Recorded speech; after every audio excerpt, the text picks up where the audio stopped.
तो सभी विद्यार्थियों को नमस्कार। आपका अपना YouTube channel teacher study point पर आप सभी का हार्दिक स्वागत है।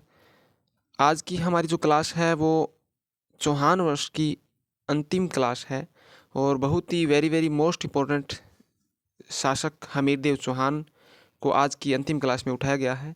पीछे की हम क्लासों में हमीरदेव चौहान के अलावा अजयराज चौहान, विग्रहराज चतुर्थ बहुत से शासक पढ़ चुके हैं।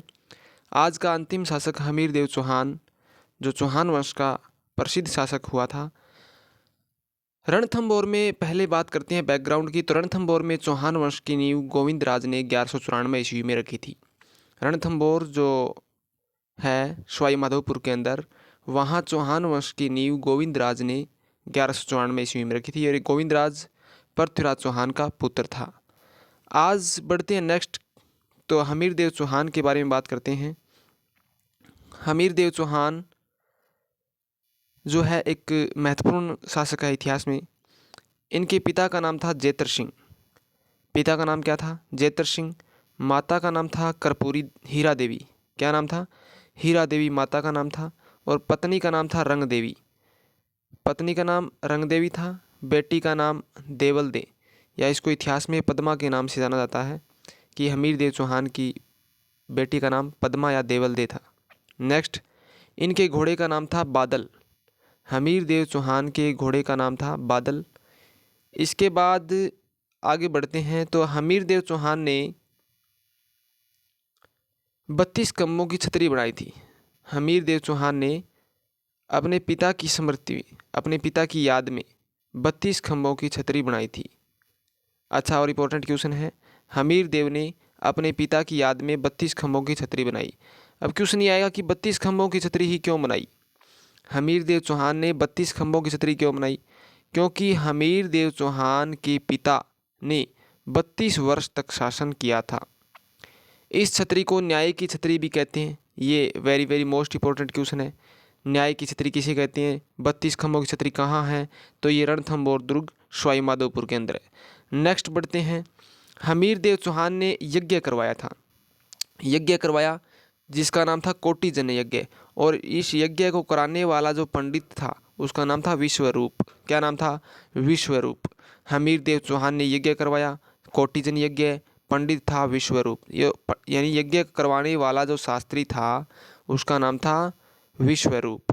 नेक्स्ट बढ़ते हैं, श्रृंगार हार पुस्तक हमीरदेव ने लिखी थी। पूछा जाए कि श्रृंगार हार पुस्तक किसकी है या हमीरदेव चौहान ने कौन सी पुस्तक लिखी, तो इसके लिए नाम आएगा श्रृंगार हार पुस्तक हमीरदेव चौहान ने लिखी थी। नेक्स्ट बढ़ते हैं, हमीरदेव चौहान के दरबार में 2 विद्वान थे। कितने विद्वान थे? 2 विद्वान थे। एक का नाम है बीजादित्य, दूसरे का नाम है राघव देव। बीजादित्य और राघव देव हमीरदेव चौहान के दरबार में 2 विद्वान थे, और राघव देव जो है वो हमीरदेव चौहान के गुरु हैं। राघव देव क्या है? हमीरदेव चौहान के गुरु है। नेक्स्ट बढ़ते हैं आगे, हमीरदेव चौहान और जलालुद्दीन खिलजी। एक तरफ है हमीरदेव चौहान, 1291 का जो युद्ध हुआ था जलालुद्दीन खिलजी के साथ। पहले जलालुद्दीन खिलजी के साथ युद्ध होता है हमीरदेव चौहान का। तो देखो इसमें 1291 ईस्वी में जलालुद्दीन खिलजी ने रणथंभौर दुर्ग पर आक्रमण किया, लेकिन रणथंभौर दुर्ग को जीतने से पहले झाइन दुर्ग को जीतना पड़ता है।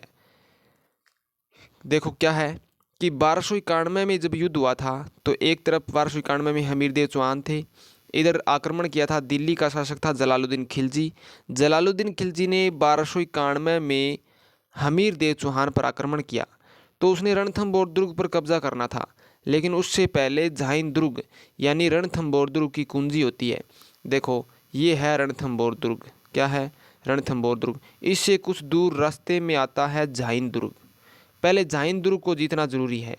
झाइन दुर्ग को जीतने के बाद ही रणथंभौर दुर्ग को जीता जा सकता है। तो इसको रणथंभौर दुर्ग की कुंजी भी बोला जाता है। किसको? झाइन दुर्ग को। देखो राजस्थान के अंदर 3 कुंजियां हैं। पहली कुंजी है जालोर दुर्ग की कुंजी, तो उत्तर आएगा सिवाना दुर्ग। दूसरा ग्वालियर की कुंजी, तो ग्वालियर दुर्ग की कुंजी है मंडराइन दुर्ग। और तीसरा क्वेश्चन ये बनेगा कि रणथंभौर की कुंजी किसे कहा जाता है? तो उत्तर आना चाहिए झाइन दुर्ग। नेक्स्ट बढ़ते हैं। अब 1291 में आक्रमण किया जलालुद्दीन खिलजी ने हमीर देव चौहान के ऊपर, तो रणथंभौर दुर्ग इस तरफ है और झाइन दुर्ग को पहले जीतना पड़ेगा। तो इसने क्या किया, झाइन दुर्ग को तो रणथंभौर दुर्ग की कुंजी कहते हैं। जलालुद्दीन खिलजी ने झाइन दुर्ग पर तो कब्जा कर लिया, लेकिन रणथंभौर दुर्ग को नहीं जीत सका। अब देखो, जलालुद्दीन खिलजी आया 1291 में, हमीर देव चौहान पर आक्रमण किया और झाइन दुर्ग को जीत लिया, लेकिन रणथंभौर दुर्ग को नहीं जीत पाया। नेक्स्ट बढ़ते हैं। अब 1291 में हमीर देव चौहान ने जलालुद्दीन खिलजी के विरुद्ध लड़ने के लिए गुरदास सैनी को भेजा। जब ये 1191 में आया था जलालुद्दीन खिलजी, तो हमीर देव चौहान स्वयं लड़ने के लिए नहीं गए थे। किसको भेजा था? गुरदास सैनी को भेजा था, और गुरदास सैनी यहाँ लड़ता हुआ मारा गया, वीर गति को प्राप्त हो गया। नेक्स्ट बढ़ते हैं। लेकिन जलालुद्दीन खिलजी हमीर देव चौहान को नहीं जीत पाए। नेक्स्ट बढ़ते हैं आगे। दूसरा आक्रमण। अब दूसरा आक्रमण होगा 1292 में, एक साल बाद तुरंत जलालुद्दीन खिलजी खूब तैयारी के साथ आए, लेकिन फिर भी जलालुद्दीन खिलजी जीत नहीं पाया और यह कहते हुए वापस लौट गया कि मैं ऐसे 10 दुर्गों को मुसलमानों के एक बाल के बराबर भी नहीं समझता। यानी ऐसे 10 दुर्गों को मैं मुसलमानों के एक बाल के बराबर भी नहीं समझता।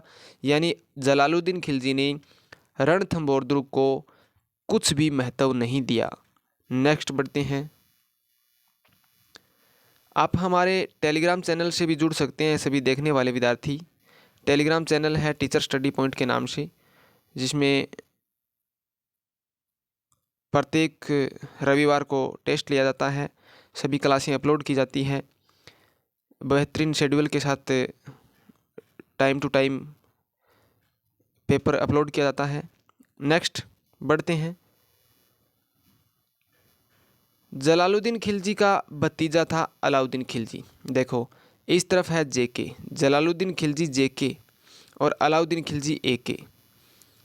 अब जलालुद्दीन खिलजी का भतीजा था अलाउद्दीन खिलजी, और अलाउद्दीन खिलजी ने मौका देखते ही 1296 में अलाउद्दीन खिलजी ने जलालुद्दीन खिलजी को मार दिया।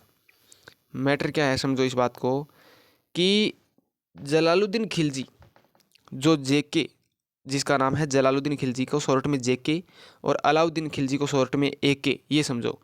तो जलालुद्दीन खिलजी का भतीजा था अलाउद्दीन खिलजी, और अलाउद्दीन खिलजी इंतज़ार कर रहा था किस चीज़ का, कि जलालुद्दीन खिलजी मारा जाए तो राजा मैं बन जाऊं। और मौका देखते ही 1296 ईस्वी में अलाउद्दीन खिलजी ने जलालुद्दीन खिलजी को मार दिया। अब देखो, अब राजा बन गया अलाउद्दीन खिलजी। दिल्ली की गद्दी पर कौन है? अलाउद्दीन खिलजी है, और राजस्थान में रणथंभौर दुर्ग का शासक कौन है? हमीर देव चौहान है। अब इन दोनों के मध्य युद्ध होगा। तो अलाउद्दीन खिलजी हमीर देव चौहान पर पहले आक्रमण करेगा। इधर हमीर देव चौहान है, इस तरफ अलाउद्दीन खिलजी है, इनके मध्य क्या हुआ? युद्ध होगा। तो बढ़ते हैं इनके कारण। क्या कारण है, क्यों ये आक्रमण करेगा? देखो, अलाउद्दीन खिलजी के आक्रमण करने के कारण, क्या कारण है अलाउद्दीन खिलजी के आक्रमण करने की? हमीर देव चौहान पर क्यों आक्रमण करेगा? तो एक नंबर जो कारण है वो है जलालुद्दीन का बदला लेना। अब ये जलालुद्दीन का बदला क्या है? अलाउद्दीन खिलजी ने खुद जलालुद्दीन को मारा था, फिर ये हार बदला किस चीज़ का लेना चाहता है? तो ये हार का बदला लेना चाहता है, क्योंकि जलालुद्दीन खिलजी रणथंभौर दुर्ग को जीत नहीं पाया था, तो इसकी हार हुई थी। तो अलाउद्दीन खिलजी इस हार का बदला लेना चाहता है। तो एक नंबर कारण हो गया, जलालुद्दीन का बदला लेना चाहता था और हार का बदला। नेक्स्ट 2 नंबर कारण है साम्राज्यवादी नीति। कौन सी नीति? ये अपने साम्राज्य का विस्तार करना चाहता था, ये भी मोस्ट है। 3 नंबर रणथंभौर दुर्ग का सामरिक महत्व। रणथंभौर दुर्ग का सामरिक महत्व क्या था? रणथंभौर दुर्ग का सामरिक महत्व देखो, नोट में लिखा हुआ है, रणथंभौर दुर्ग दूर से नज़र नहीं आता था। रणथंभौर दुर्ग है वो दूर से नज़र नहीं आता था, इसलिए अबुल फजल ने कहा है कि अन्य सब दुर्ग नंगे हैं जबकि यह दुर्ग बख्तरबंद है, इसलिए एके इसे प्राप्त करना चाहता था। एके मतलब अलाउद्दीन खिलजी।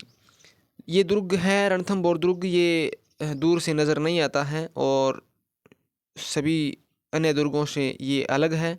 और अबुल फजल ने कहा है कि अन्य सब दुर्ग नंगे हैं जबकि यह दुर्ग बख्तरबंद है। ये भी क्वेश्चन बन सकता है कि किसने कहा था कि अन्य सब दुर्ग नंगे हैं जबकि यह दुर्ग बख्तरबंद है, किस दुर्ग के बारे में कहा गया है? तो रणथंभौर दुर्ग के बारे में कहा गया है। किसने कहा? तो ये अबुल फजल ने कहा। और अलाउद्दीन खिलजी इसे प्राप्त करना चाहता था।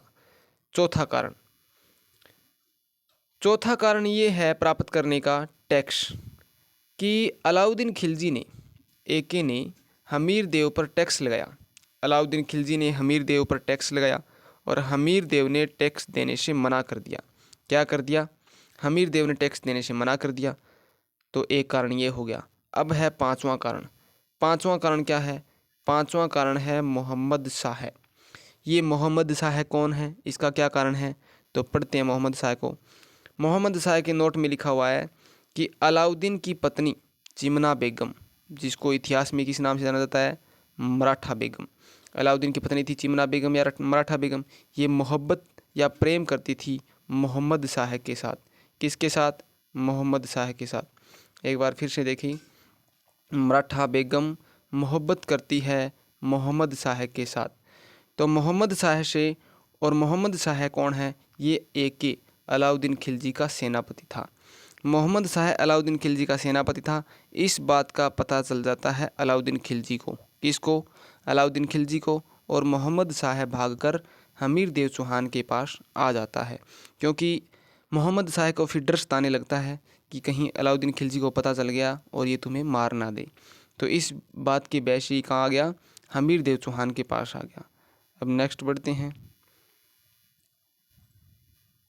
हमीर देव चौहान।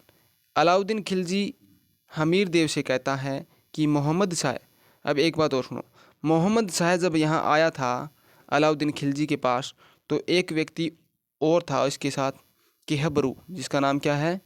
केहबरू। ये केहबरू को भी साथ में लेके आया था। ये क्वेश्चन बार बार पूछा जाता है, केहबरू। क्वेश्चन याद रखना है कि अलाउद्दीन खिलजी के से जब मोहम्मद शाह आया था हमीर देव चौहान के पास, तो किसको साथ लेके आया था? केहबरू को साथ लेके आया था। अब देखिए, एक के अलाउद्दीन खिलजी हमीर देव से कहता है कि हमीर देव की मोहम्मद शाह को वापस लौटा दे, यह मेरा दुश्मन है। और हमीर देव ने मोहम्मद शाह को वापस लौटाने से मना कर दिया और कहा कि जो मेरी शरण में आ गया वह मेरा मेहमान होता है। इसी बात पर हमीर जिद कर लेता है और कहता है कि हमीर हट तिरिया तेल चढ़े न दूजी बार। एक हमीर हट पुस्तक आती ना, चंद्रशेखर ने लिखी थी हमीर हट। तो ये पुस्तक जो है हमीर देव चौहान हट के लिए प्रसिद्ध, आपको पता है। हमीर हट तिरिया तेल चढ़े न दूजी बार, ये लाइन किसकी है? ये लाइन हमीर देव चौहान की है। तो अब 1299 ईस्वी में अलाउद्दीन खिलजी आक्रमण बोल देता है। देखो 1299 में अब एक तरफ हमीर देव चौहान है, एक तरफ अलाउद्दीन खिलजी है और 1299 का युद्ध होगा। इस युद्ध में सेनापति देखो, हमीर देव चौहान के दो सेनापति थे, भीम सिंह और धर्म सिंह। 1299 में हमीर देव चौहान के दो सेनापति है, भीम सिंह और धर्म सिंह। इधर अलाउद्दीन खिलजी के सेनापति हैं नुसरत खां, उल्लुग खां, अल्लब खां। नुसरत खां, उल्लुग खां, अल्लब खां। अब देखिए 1299 में जो युद्ध हुआ, इसमें हमीर का सेनापति भीम सिंह मारा गया। 1299 में जो युद्ध हुआ, इसमें हमीर देव चौहान का भीम सिंह जो पहला सेनापति है ये मारा गया। भीम सिंह का हमीर देव चौहान का भीम सिंह जो सेनापति है वो मारा गया। और अलाउद्दीन खिलजी का सेनापति नुसरत खां, ये नुसरत खां मारा गया। ठीक है, भी मारा गया। नेक्स्ट बढ़ते हैं। 1299 की लड़ाई में इधर हमीर देव चौहान का भीम सिंह सेनापति मारा गया, इधर अलाउद्दीन खिलजी का सेनापति नुसरत खां भी मारा गया। नेक्स्ट, अब 1301 में समय आता है अलाउद्दीन खिलजी लड़ाई करने के लिए। 1301 में अलाउद्दीन खिलजी आता है समय और रणथंभौर दुर्ग पर आक्रमण करता है। इस युद्ध में हमीरदेव चौहान के 2 सेनापति थे, रणमल और रतिपाल। रणमल और रतिपाल इन दोनों को धन का लालच देकर अलाउद्दीन खिलजी ने अपनी ओर कर लिया। इन दोनों को धन का लालच देकर अलाउद्दीन खिलजी ने अपनी ओर मिला लिया। यहाँ मिला है, मिला लिया। हमीरदेव युद्ध करने के लिए गए तो युद्ध में वीरगति को प्राप्त हुए। वीरों ने केसरिया धारण किया व महिलाओं ने जौहर किया। और आपको पता है ये 1301 वाला राजस्थान का प्रथम शाका माना जाता है हमीरदेव चौहान और हीरा देवी। हमीर की पत्नी रंग देवी व बेटी देवल दे ने पद्मला तालाब में कूदकर जल जौहर किया। यह राजस्थान का प्रथम शाका था। नेक्स्ट बढ़ते हैं।